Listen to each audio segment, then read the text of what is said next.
Well, hello everybody and welcome to Jeff's baking blog. Today I'm going to be making Pandorini or mini Pandoro.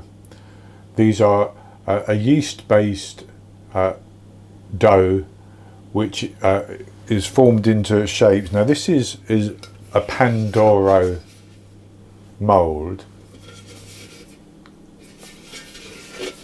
and that's the full size one, or that's actually a 1 kilogram one. You can get 750 gram ones, and these are the mini Pandoro molds that I'm going to be using. But I think you can use really any shaped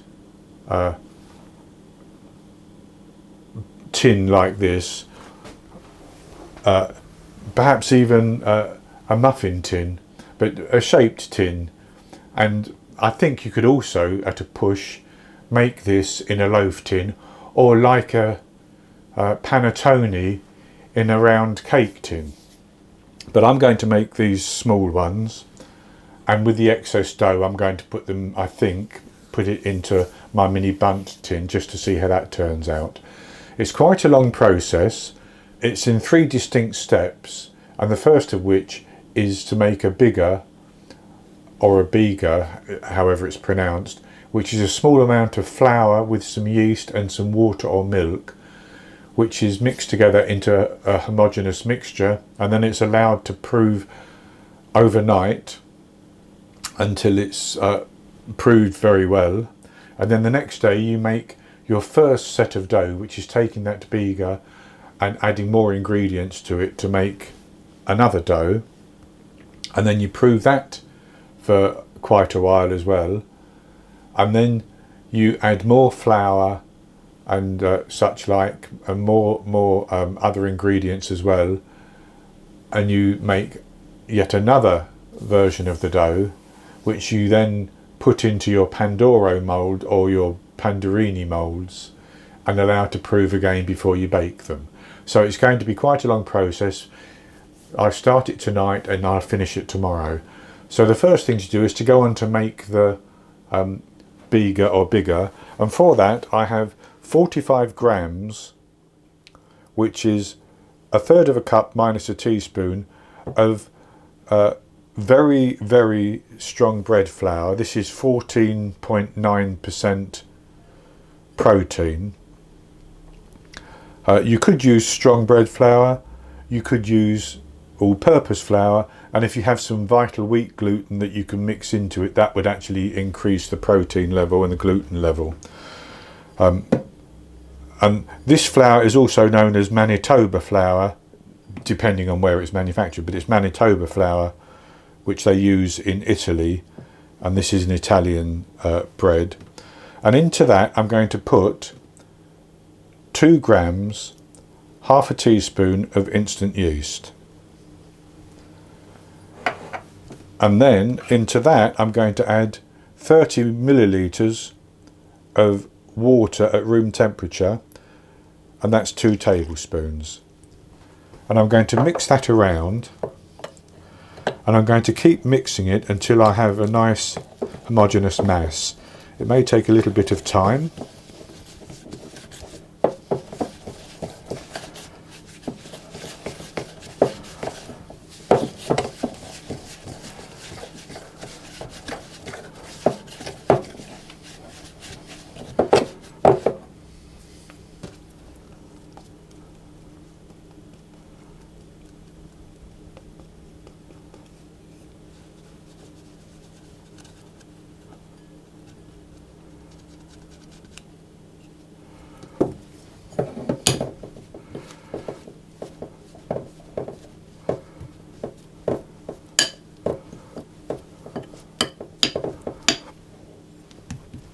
And I'm going to put my hand in. First of all, I'll scrape the bowl, and then I'm going to use my hand to work that into a dough.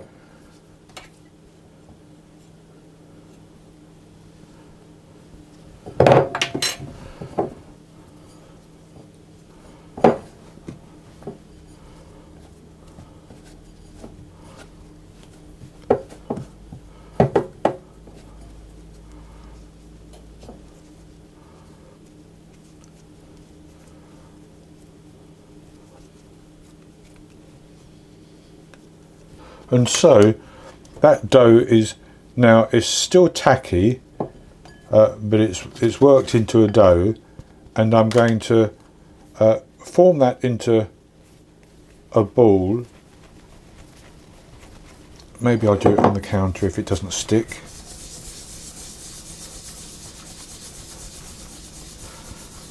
Like that. And I'm going to put it in that bowl, and I'm going to cover it with plastic wrap. Just like that. And I'm going to leave it on the counter overnight. And then in the morning, when I'm ready, I will go get the other ingredients together, and we'll go on to the second step, which is to make the first dough, which we then rest again for 2 or 3 hours.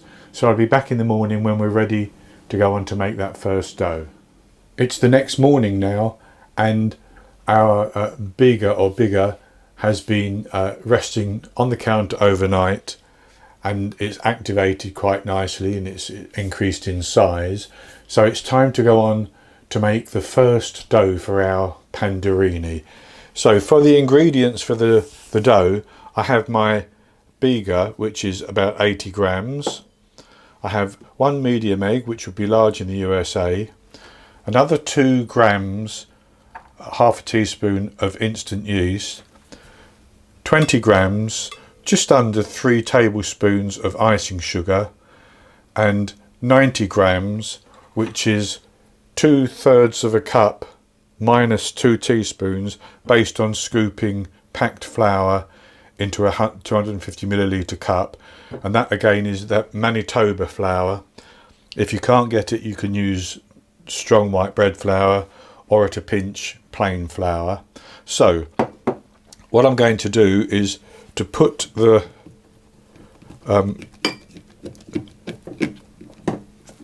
Biga into my stand mixer,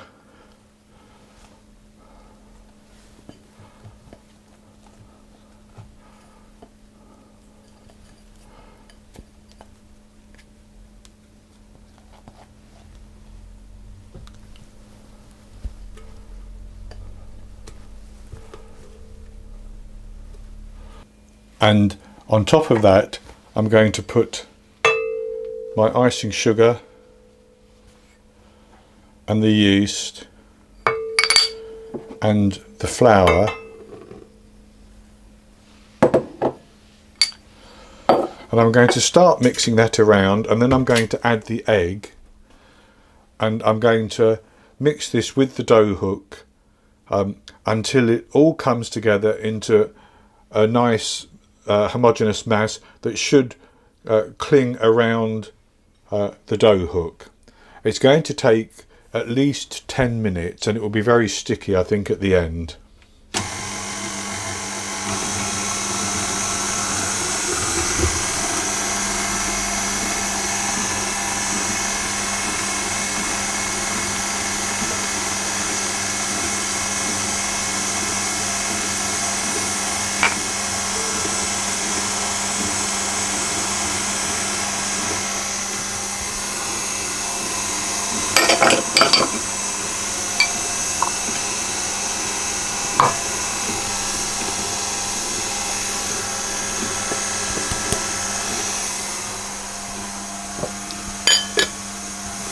So as you can see, it's formed into a sort of ball on the outside of the bowl, but I'm going to keep kneading it with the dough hook, and I think it should get stickier a little bit, and it should wrap itself around the dough hook.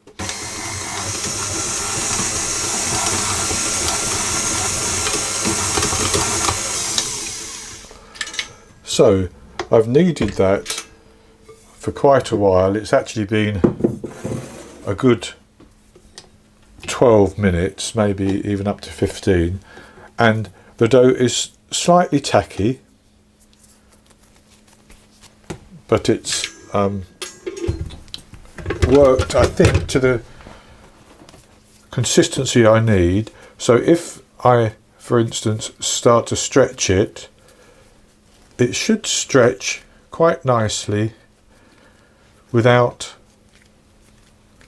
tearing.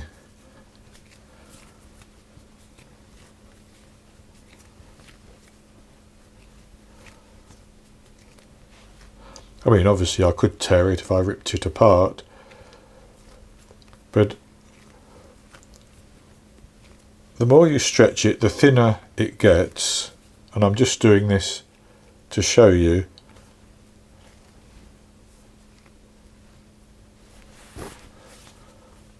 And I'll just stretch this bit in the centre there a little bit more.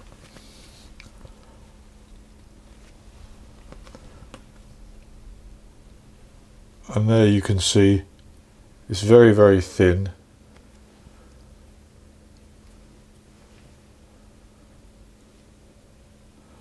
So I think that's the consistency I need. So what I'm going to do is I'm just going to put that onto the counter and work it together again.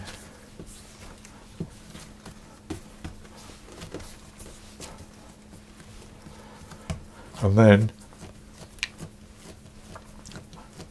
I'm going to just form it into a ball.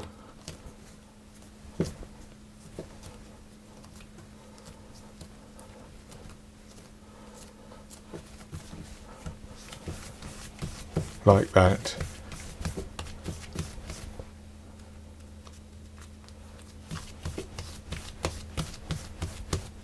And I'm going to put that into a bowl.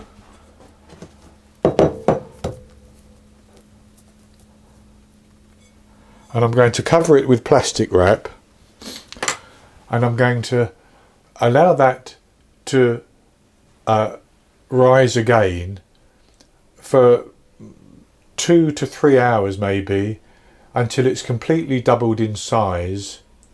And then once that's happened, I will come back and we'll go on to make the second part of the dough, and then we have to sort of let that rise in the pans. So I'll put this into a warm place and allow it to double in size, and then I'll come back and we'll go on to do that second part. It's now been 2 hours and my first dough has risen and it's more than doubled in size. So we're ready to go on to make the second dough and then fill our Pandorini moulds. So for the second dough, the ingredients are the first dough, which is here, and as you can see that's more than doubled in size. And then I have 90 grams of sugar, which is half a cup minus 1 tablespoon. I have 10 grams of honey, which is 1.5 teaspoons. I have the zest of a lemon. I have the seeds from 1 vanilla pod. I have 2 medium eggs and 1 medium egg yolk. They would be large in the USA. And I have 210 grams, which is 1 1/3 cups minus 2 teaspoons, again based on scooping packed flour into a 250 milliliter cup.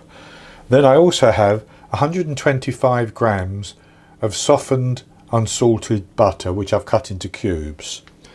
So the first thing we've got to do is to put our dough into the bowl of our stand mixer.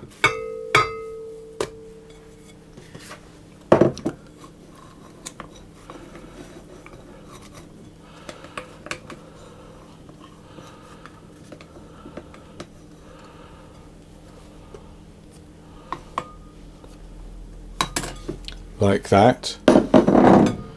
And then into that I'm going to add the flour and the sugar and the vanilla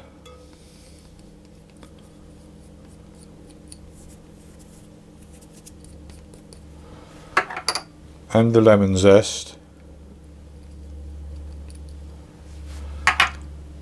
and the honey.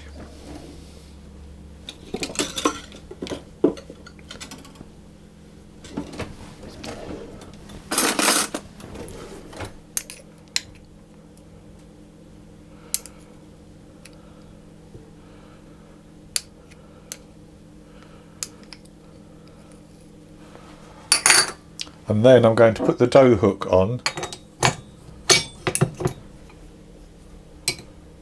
I'll just scrape the remaining honey onto the dough hook.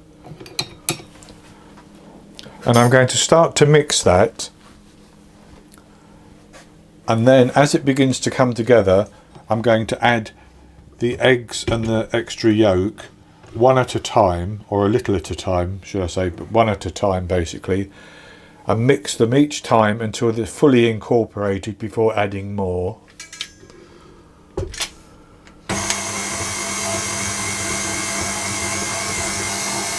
So I'm going to add 1 egg, and I'm going to mix that round, as I said, until it's fully incorporated and it's beginning to pull the dough together.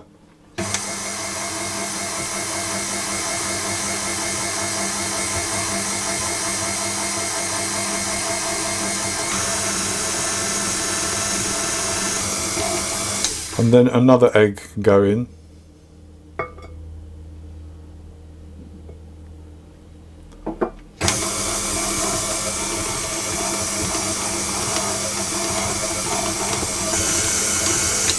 And then the egg yolk with a little bit of white that's still left. And I'm going to mix this until it's all come together, and then we'll begin to add the butter.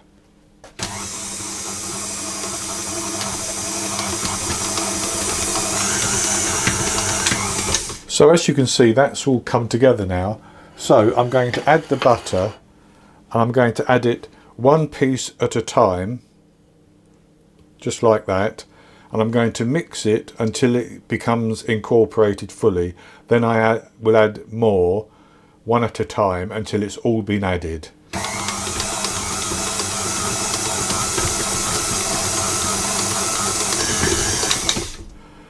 So that has been mixing now for at least 25 minutes. So it took me about 15 minutes to get the eggs and then the individual pieces of butter incorporated, and I've then allowed that to continue to knead on a medium speed, and then I actually increased it a little bit to high just for a while. And if you were making a large Pandoro, you would now tip this out onto the counter and shape it. But because I'm making the Pandorini, I want 60-gram pieces. So I'm going to take a piece at a time until I get 60 grams and shape that. And if I pick this up, I can show you it's nice and stretchy again as it was before, but that's why I've kneaded it for that length of time, to get it stretchy like that. So I'm going to take a piece and just weigh it until I get 60 grams. So that's too much.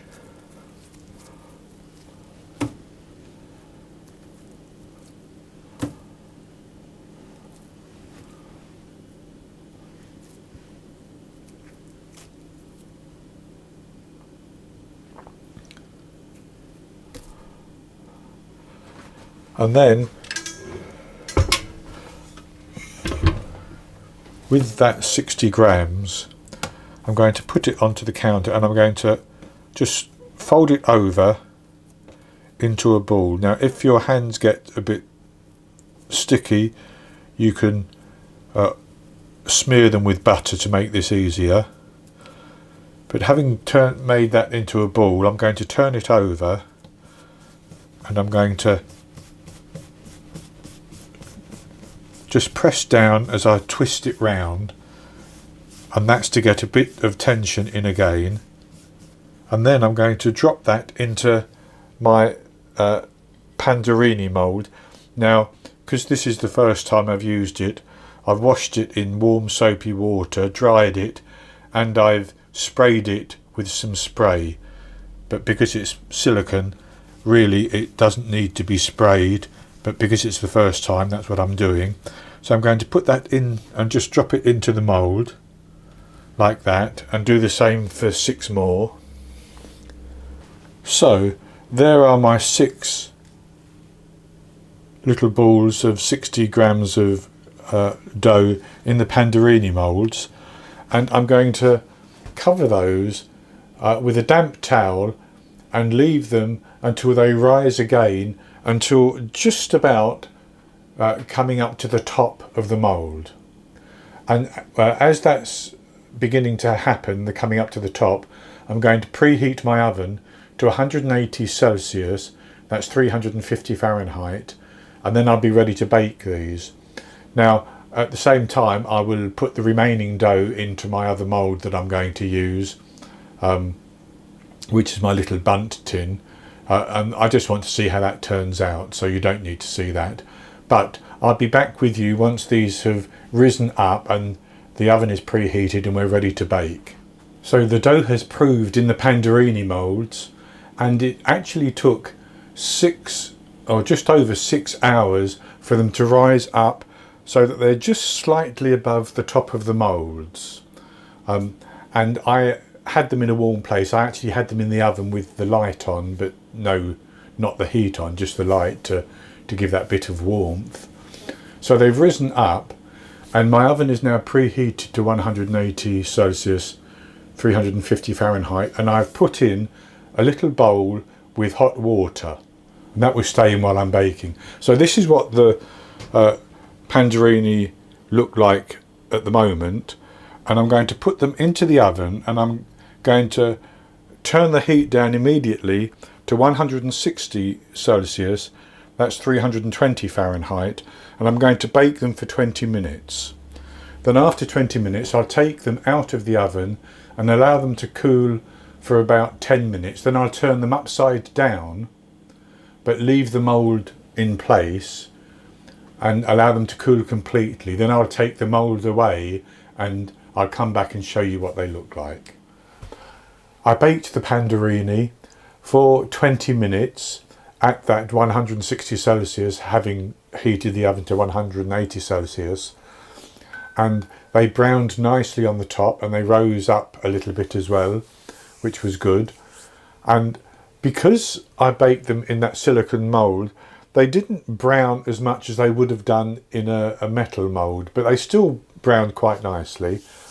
And I baked my spare dough in my bundt tin. I actually baked that for 40 minutes because it was larger, and I tested the internal temperature and that came out quite nicely too. So this is what they look like, and as you can see I've sprinkled some icing sugar on the top, which is the traditional way of serving Pandoro and Pandorini. I think these little slopes here are supposed to be like mountains. Maybe the icing sugar is supposed to be representative of snow or something. And I've cut one open and this is what it looks like inside. So it has quite a nice texture to it, as you can see, and it's lovely and light. So I'll have a taste of this one.